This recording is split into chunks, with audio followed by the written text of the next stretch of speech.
what you want, 'cause a pirate is free. You are a pirate.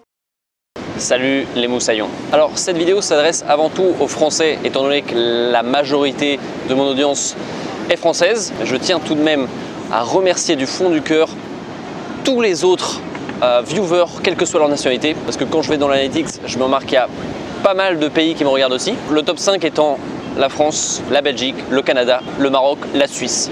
Je n'oublie pas bien sûr mes amis sénégalais, malgaches, etc., etc. Merci du fond du cœur.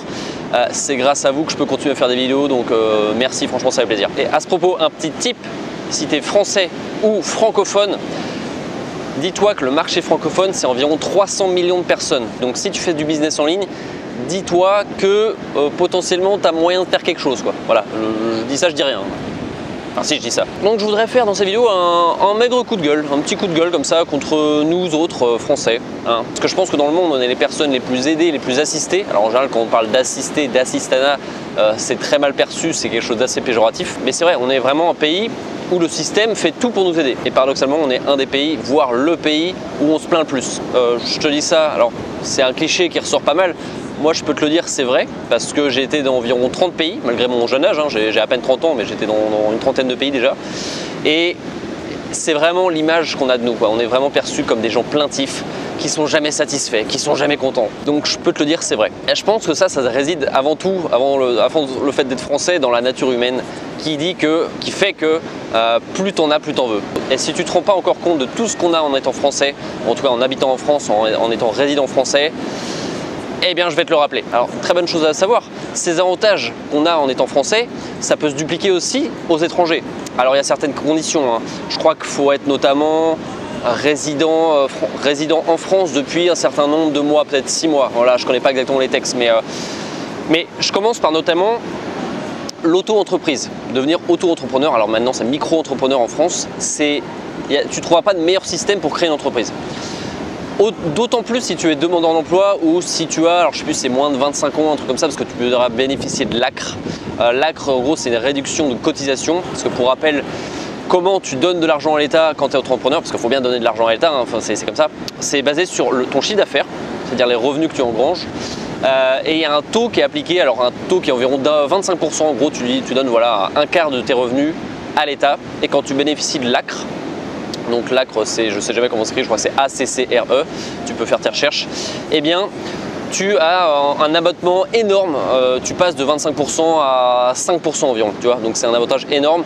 Et donc ce que je dis, auto-entrepreneur qui bénéficie de l'ACRE, tu ne trouveras pas de meilleur système en termes en tout cas d'imposition, voilà, pas de moyen de système plus cheap que ça. Et ça je sais, alors j'ai rencontré un Italien récemment qui était auto-entrepreneur en France, donc tu vois que c'est possible même en étant étranger, sous certaines conditions encore une fois. Ensuite quand tu es français ou que tu vis en France, tu as la CAF, Caisse d'allocation familiale, qui te permet notamment de toucher les APL. Hein. Les APL, donc c'est une aide aux gens qui n'ont pas trop de revenus, que ce soit les étudiants, que ce soit les gens qui n'ont pas un salaire énorme, voilà, les APL. Tu peux toucher 150, 200, 300 euros en fonction de ta situation. Donc ça pareil, c'est un cadeau j'ai envie de dire. Alors bon, il y a pas mal de gens qui ont gueulé récemment parce que les APL vont diminuer de 5 euros par mois.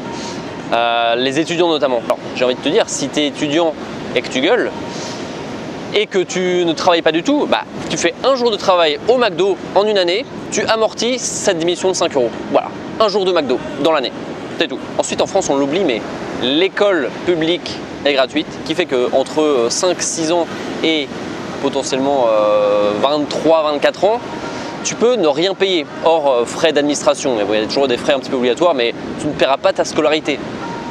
Il n'y a pas énormément de pays où c'est gratuit de 5 ans à 24 ans, c'est rare. Ça c'est un truc qu'on oublie aussi, tu vois. Après si tu veux faire une école privée ou une business school, ou voilà, quelque chose où tu payes, bah, c'est ton problème. En plus de ça, tu as la santé, alors je m'y connais pas, je suis pas un expert en termes de santé, mais en gros, bon, la France c'est un pays un peu mutualiste, donc en principe, tu cotises à un système mutualisé de santé, à la sécurité sociale.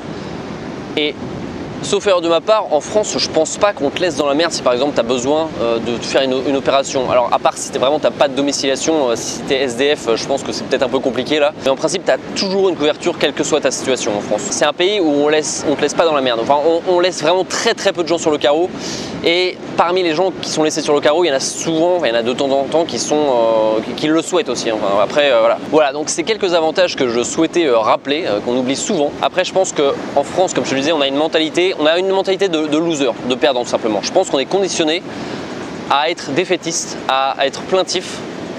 Donc c'est pas, voilà, j'ai pas envie de nous blâmer, je nous blâme pas, je blâme le système, mais ça serait trop facile de dire ça. Je pense qu'à partir du moment où on est adulte, c'est à chacun de se dire, de se responsabiliser. Alors c'est pas évident de se sortir de ce système de pensée, parce qu'on a été conditionné à être des losers. L'enjeu là, c'est de s'auto-responsabiliser et de se dire, je ne veux plus être un loser, je veux penser comme un winner, et de commencer à transformer ce mindset négatif en un mindset positif. Alors ça se fait pas en un jour. Moi je me prenais pour un gros loser jusqu'à il n'y a pas très longtemps, tu vois, j'étais un chômeur de longue durée, pour moi j'avais aucun avenir, j'étais vraiment dans la merde.